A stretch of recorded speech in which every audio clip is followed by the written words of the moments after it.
बिस्मिल्लाहिर्रहमानिर्रहीम अस्सलाम वालेकुम। मैं हूं उमर चीमा और आप देख रहे हैं अजीम पाकिस्तान। ख़ातिन और हज़रात, ये खबर जंगल में आग की तरह फैल चुकी हुई है। पूरे सोशल मीडिया पर इस चीज़ की धूम मच चुकी है और बहुत सारे यंगस्टर्स अब इस चीज़ के पसे पर्दा हकायक जानना चाह रहे हैं। खबर यह है कि सिद्धू मूसेवाला, जो कि इंडिया के बहुत बड़े आर्टिस्ट हैं, बहुत बड़े सिंगर हैं, बल्कि मैं कहूँ अगर ये कि इंडिया के नहीं पूरी दुनिया के, तो ये बात शायद गलत नहीं होगी, उनका कत्ल कर दिया गया आज थोड़ी देर पहले। उनके ऊपर 30 गोलियां बरसाई गई हैं और वो उस वक्त अपनी गाड़ी में थे, अपने इलाके में थे। पंजाब का इलाका है मानसा। उस मानसा गांव का एक इलाका है मूसेवाला, जिसके नाम से ये मंसूब थे, यानी सिद्धू मूसेवाला। उस इलाके के अंदर इनके ऊपर गोलियां बरसाई गई हैं।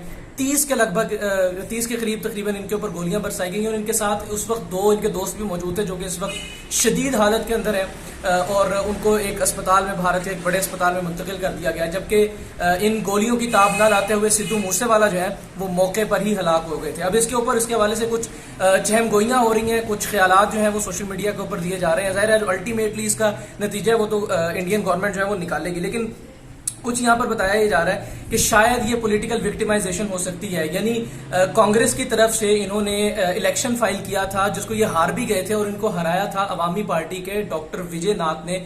कुछ वोटों की लीड के साथ उन्होंने इनको हरा दिया था। बताया जा रहा है कि शायद ये कोई पॉलिटिकल एफिलिएशन भी हो सकती है। उसके बाद दूसरे नंबर के ऊपर बताया जा रहा है कि इंडियन गवर्नमेंट ने इनको सिक्योरिटी दे रखी थी, इनके गानों की वजह से कह लीजिए, इनकी शनाख्त की वजह से, इनकी फेम की वजह से कह लीजिए, इनकी शोहरत की वजह से कह लीजिए, या किसी भी वजह से आप कह लीजिए, इंडियन गवर्नमेंट ने इनको सिक्योरिटी दे रखी थी, जो कि इनके कत्ल से कुछ दिन पहले वापस ली गई थी। इस चीज के हवाले से भी ताने बाने जोड़े जा रहे हैं कि शायद ये जो है ये जो सिद्धू मूसेवाला है, इनके ऊपर कत्ल की ये जो सारी साजिश है, ये एक पूरे प्लान के साथ चली थी। एक शख्स की तस्वीर भी बहरहाल इस वक्त जो है वो नशर की जा रही है, जो इस वक्त आपकी स्क्रीन पर भी चल रही है। शायद ये वो शख्स है जिसने उनके ऊपर गोलियां बरसाई हैं। आपको यहाँ पर मैं एक मजीद बात यहाँ पर ऐड करता चलूं कि सिद्धू मूसेवाला ने 15 दिन पहले अपनी मौत से एक गाना रिलीज किया था और वो गाना, उसके अल्फाज थे कि चोबर जे चेहरे दे उत्ते नूर देख के लगता है कि शायद इस शख्स का जनाजा जवानी दे विच उठेगा। मतलब इसके कुछ अल्फाज, लिरिक्स और होंगे, लेकिन उसका अल्टीमेटली तर्जुमा यह था कि इस शख्स की, इस जवान शख्स के चेहरे पर नूर देखकर ये लग रहा है कि इसका जनाजा जो है वो जवानी में उठेगा। इनके मौत से 15 दिन पहले इन्होंने ये सोशल मीडिया पर ऑन एयर किया था और इस वक्त तो बहुत ज्यादा वायरल भी हो रहा है। उसके अलावा इनकी 14 मई को इनकी वालदा की बर्थडे थी। इन्होंने इंस्टाग्राम पर हैप्पी बर्थडे माँ जी के नाम से भी इन्होंने अपनी वालदा को विश किया।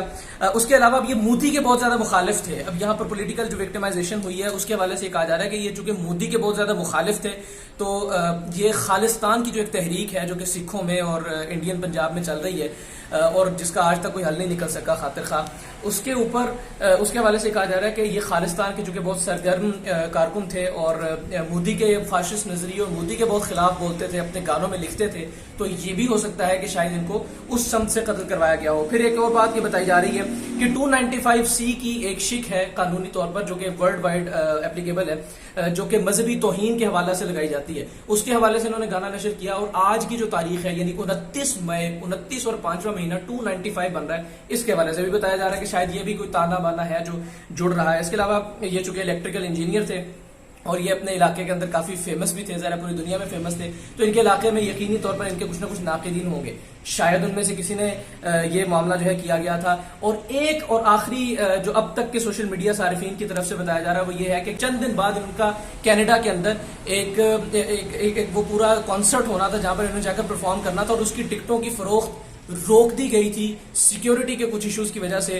अब वो सिक्योरिटी के इश्यूज क्या थे, वो किस तरह से उस ऑर्गेनाइजिंग कमेटी को पता लगा कनाडा के अंदर कि भाई कुछ सिक्योरिटी के इश्यूज हो सकते हैं, जो उन्होंने कुछ दिन पहले उस कॉन्सर्ट की टिकटों की फरोख्त को बंद कर दिया। बहरहाल ये तमाम तर ताने बाने जो हैं जुड़ रहे हैं। अल्टीमेटली ये बात मैं कहना चाहूंगा कि सिख बरादरी का, सिंगिंग कम्युनिटी का एक बहुत बड़ा नुकसान है और बहुत बड़े लेजेंड जो हैं वो ज़ाहिर, चूंकि लेजेंड जो होता है या कोई भी अदाकार, फनकार जो होता है, वो किसी हुदूद क़यूद से, किसी बाउंड्री से बालातर होता है। और ये मैं समझता हूँ कि पाकिस्तान, इंडिया, एशिया का नहीं, ये पूरी दुनिया का और सिंगिंग कम्युनिटी का और सिख कम्युनिटी का ये बहुत बड़ा नुकसान है।